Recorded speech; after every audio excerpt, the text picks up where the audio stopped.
किनमें अध्याय नारायण 26 छब्बीसवां अध्याय पूर्ववाकी वैराग्योक्ति 26वां अध्याय।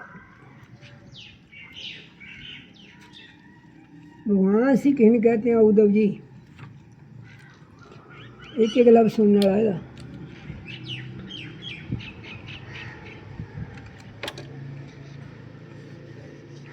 यह मनुष्य मेरे स्वरूप ज्ञान की प्राप्ति का, मेरी प्राप्ति का मुख्य साधन है। और किन्ने जन्म होंदे सीना उत्थे भगवान की प्राप्ति को कर सकता।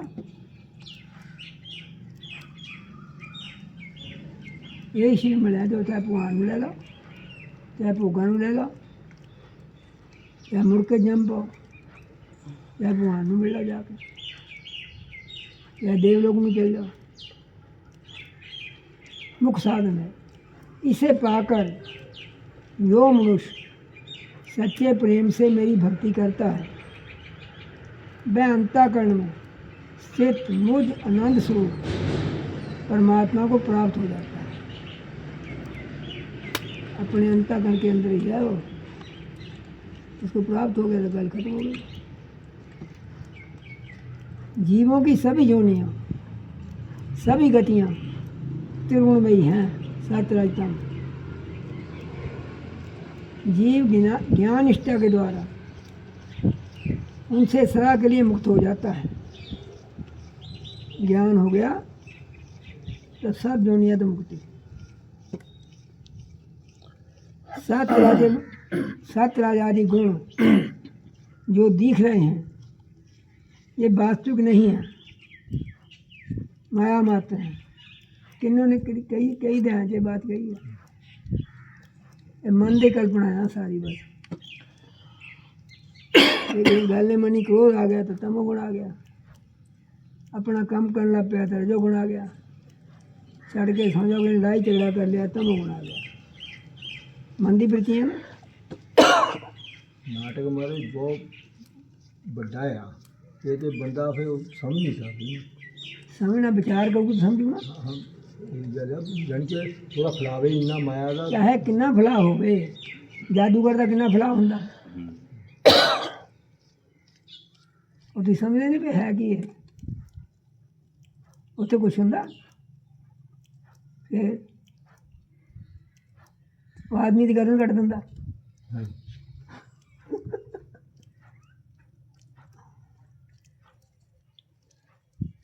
माया मात्र है। ज्ञान हो जाने के बाद पुरुष उनके बीच में रहने पर भी व्यवहार करने पर भी उनसे बनता नहीं है।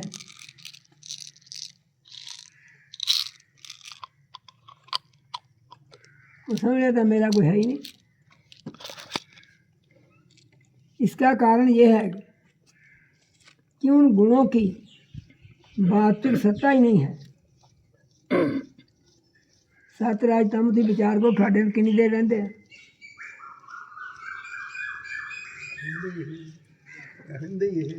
हर वेले नहीं रहते। वो कहते रहते ही ये आ रहते तो हैगे आ, मैं मनदा, लेकिन मैं थोड़ा कहना ठाडे कितनी देर रहते आ। मेरा सवाल तो यह है,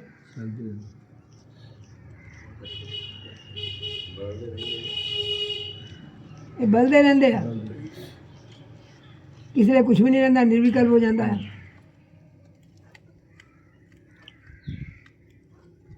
सत्ता ही नहीं है। साधारण लोगों को इस बात का ध्यान रखना चाहिए कि जो लोग विषयों के सेवन से और उदर पोषण में ही लगे हुए हैं। उदर पोषण किसे कहते हैं बेटा? पेट के पोषण, पेट के पोषण, पेट में पोषण कितना करते हैं? खा बढ़िया माल खा के, रसमलाई, राजभोग लगे हुए हैं। उन सत्पुरुषों का संग कभी न करें। कितना छड़ोगे बीकानेरी तुसी?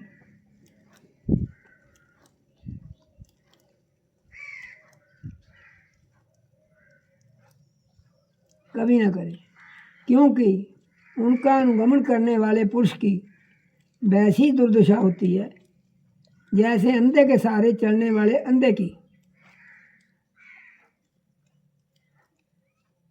उसे तो घोर अंधकार में ही भटकना पड़ता है। उद्धव जी पहले तो परम यशस्वी सम्राट इलानंदन पूर्वा उर्वशी के बिरह से अत्यंत बेसुध हो गया था। पीछे शोक हट जाने पर उसे बड़ा बैराग हुआ। तब उसने ये गाथा गाई। राजा पूर्वा नग्न होकर पागल की भांति अपने को छोड़कर भागती उर्वशी के पीछे अत्यंत बेहवल होकर दौड़ने लगा और कहने लगा, देवी निष्ठुर हृदय, थोड़ी देर ठहर जा, भाग मत। उर्वशी ने उनका चित्त आकृष्ट कर लिया था। उन्हें तृप्ति नहीं हुई थी।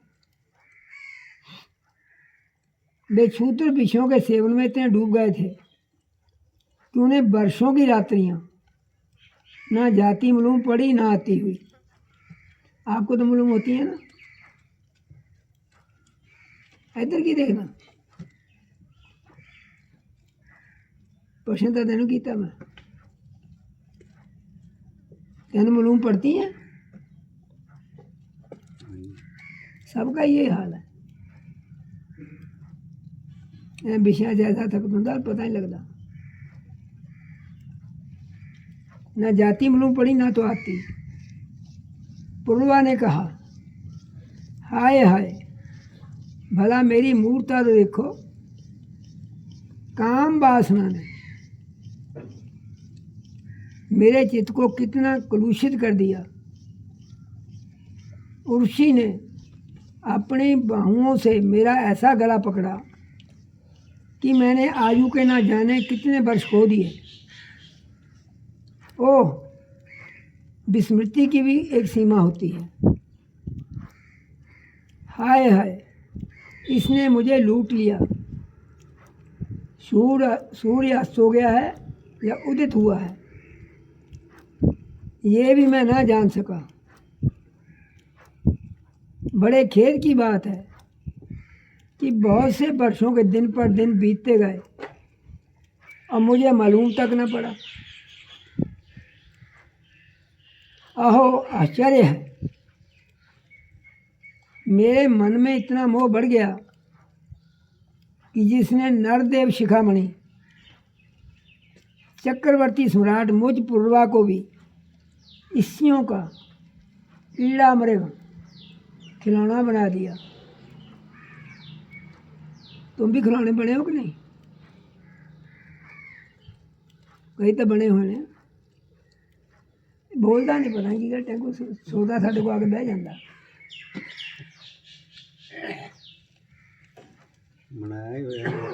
बनाया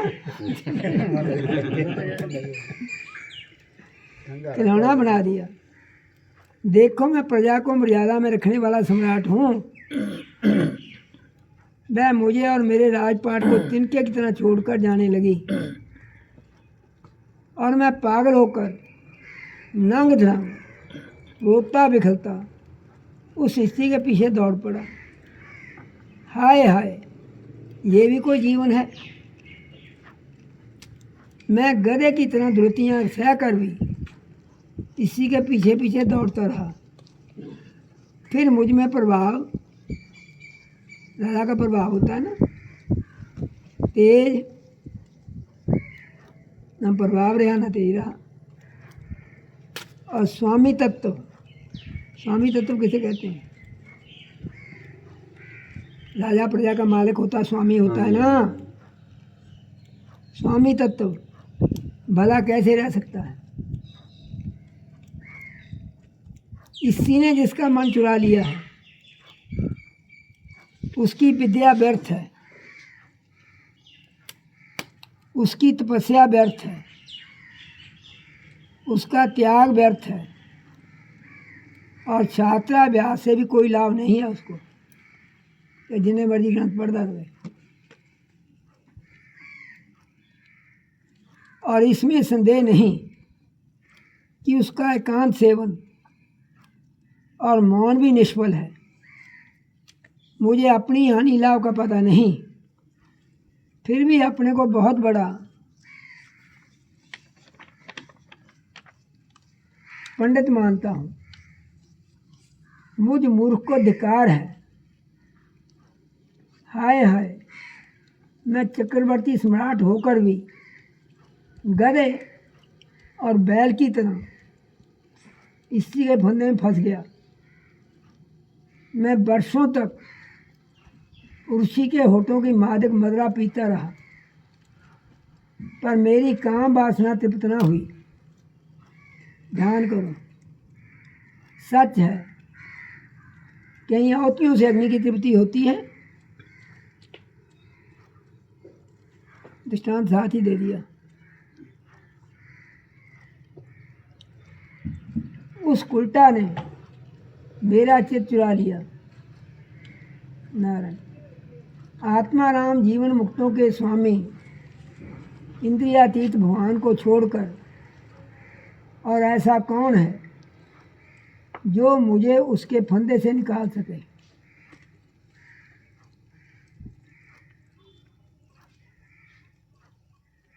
ऋषि ने तो मुझे वैदिक सूतक के वचनों द्वारा यथार्थ बात कहकर समझाया भी था, परंतु मेरी बुद्धि ऐसी मारी गई कि मेरे मन का वह भयंकर मोह तब भी न मिटा, तब भी मिटा नहीं। जब मेरी ये इंद्रियां ही मेरे हाथ से बाहर हो गई, तब मैं समझता भी कैसे?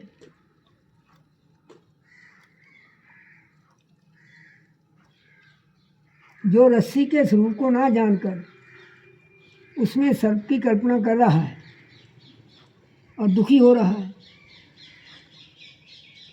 रस्सी ने उसका क्या बिगाड़ा? इसी प्रकार इस ऋषि ने भी हमारा क्या बिगाड़ा?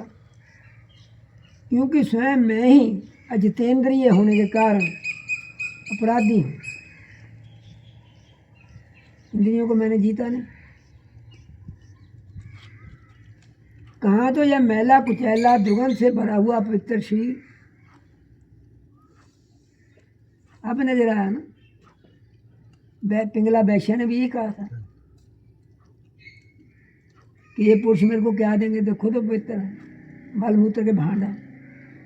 पहले नहीं नजर आते, उस वक्त नजर आते हैं। अपवित्र शील और कहाँ सुकुमारता, पवित्रता, सुगंध आदि पुष्पोचित गुण, परंतु मैंने अज्ञानवश असुंदर में सुंदर का आरोप कर लिया। यह शरीर माता पिता का सर्वस्व है अथवा पत्नी की संपत्ति है, या यह स्वामी की मोल ली हुई वस्तु है। जो पहले आदमी बिकते थे ना, आग का ईंधन है। ये लकड़ियाँ नहीं इसको जलाती, शीर को, शीर ही लकड़ियों को जलाता है। देख लेना कभी, यहाँ तुम डालते हो ना, इसमें घी चर्बी होती है, फुट जल के एकदम सुहा कर देता है सबको। गीली लकड़ियाँ भी फूक देता है।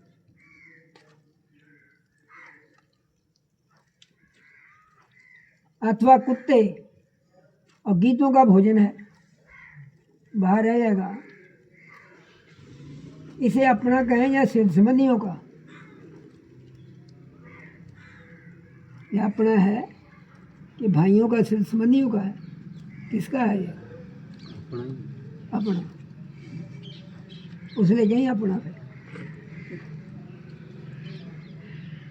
पूछांगे तो चिंता ना करते।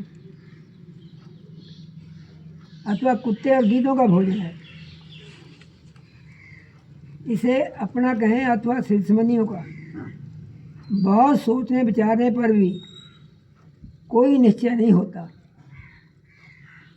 यह शीर मल मूत्र से भरा हुआ अत्यंत अपवित्र है। इसका अंत यही है कि पक्षी खाकर इसे विष्टा कर दें इसके सड़ जाने पर इसमें कीड़े पड़ जाएं, बीच में गाड़ दिया जाता है ना, कीड़े पड़ जाते हैं, अथवा जला देने पर या राख का ढेर हो जाए, ऐसे सीर पर लोग लट्टू हो जाते हैं। आहा, इसकी कितनी सुंदर नाश्ता है। हुआ था ना लट्टू तो आगे वाले देख रहा सब होते हैं।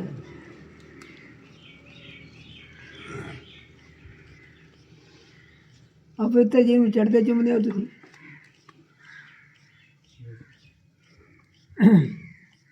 आओ, इस स्त्री का मुखड़ा कितना सुंदर है, नाक कितनी सुघड़ है और मन मन मुस्कान कितनी मनोहर है। यह शरीर, त्वचा, मांस, रुधिर, स्नायु, मेदा, मज्जा और हड्डियों का ढेर और मल मूत्र तथा पीप से भरा हुआ है। खोल के देख लो इन्हों अंदरों की निकल जा रहे है तो मांस हट जाए ना, लोग कहना कर दे तो मक्खियाँ खान लग पैनी। अब कुत्ते बैल दे थे लग जाना ना रगड़ा, उन पास नहीं कोई आनंद है।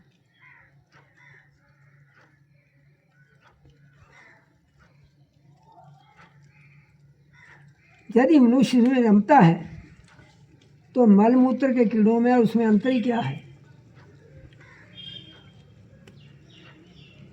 इसलिए अपनी भलाई समझने वाले विवेकी मनुष्य को चाहिए कि स्त्रियों और स्त्री लंपट पुरुषों का संग ना करे। विषय और इंद्रियों के संयोग से ही मन में विकार होता है, अन्यथा विकार का कोई अवसर ही नहीं है।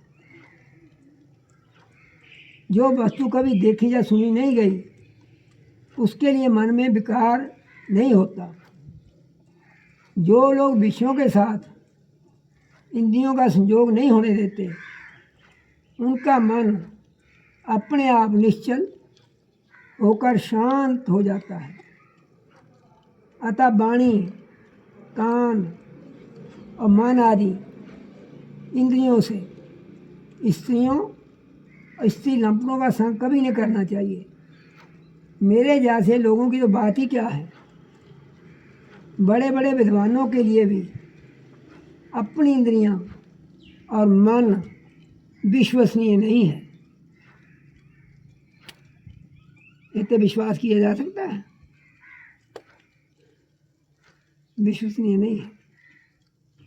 भगवान श्री कृष्ण कहते हैं उद्धव जी, राज ईश्वर पूर्वा के मन में जब इस तरह के उद्गार उठने लगे तब उसने उसी लोक का परित्याग कर दिया। अब ज्ञानोदय होने के कारण उसका मोह जाता रहा। उसने अपने हृदय में ही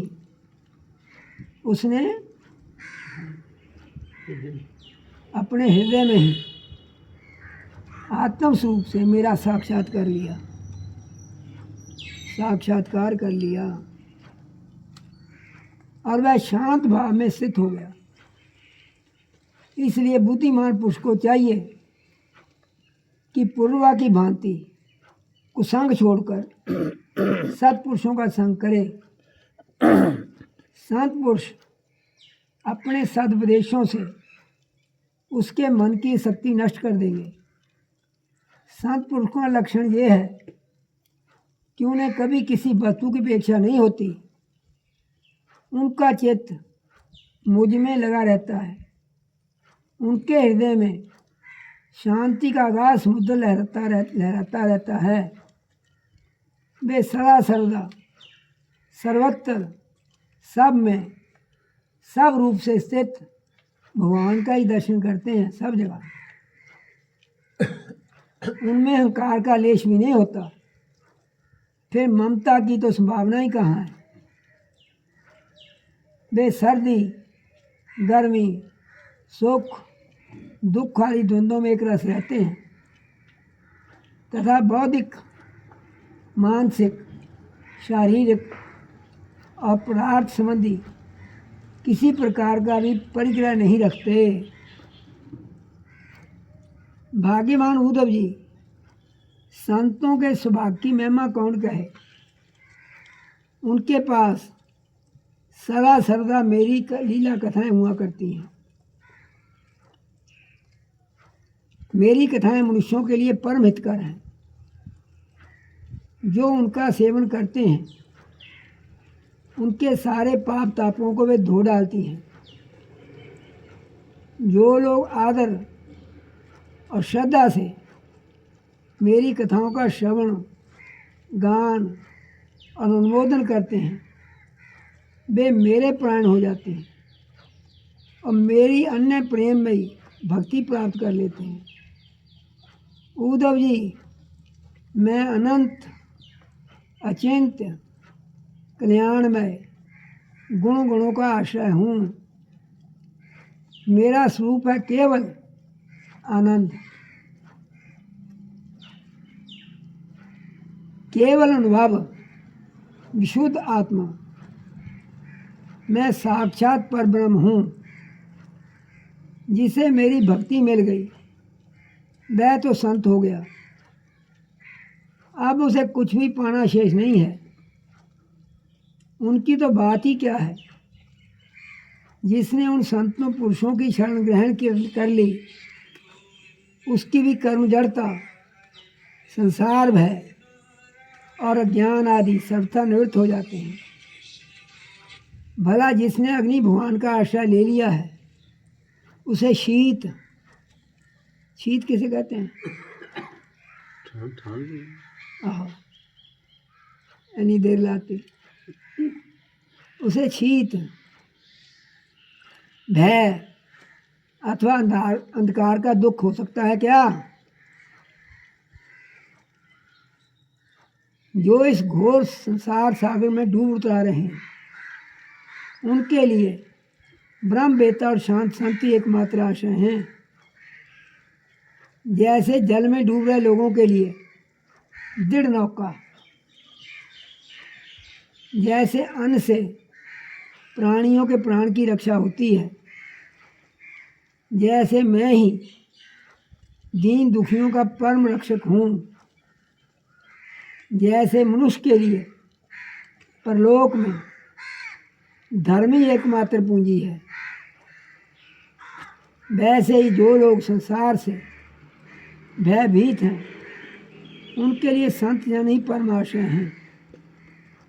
जैसे सूर्य काश में उदय होकर लोगों को जगत का अपने को देखने के लिए नेत्रदान करता है, वैसे ही संत पुरुष अपने को तब भगवान को देखने के लिए अंतर्दृष्टि देते हैं। संत अनुग्रहशील देवता है। संत अपने तैशी सिद्ध हैं। संत अपने प्रियतम आत्मा है। और अधिक क्या कहूँ, स्वयं मैं ही संत के रूप में विद्यमान हूँ। प्रिय उद्धव, आत्म साक्षात्कार होते ही इलानंदन पूर्वा को उसी के लोक की स्पृहा ना रही। उसकी सारी शक्तियाँ मिट गई। वह आत्माराम होकर स्वच्छंद रूप से पृथ्वी पर विचरण करने लगा। हरिओम तत्सत। 6:05 है। अब आप कोई चर्चा कर निकालो।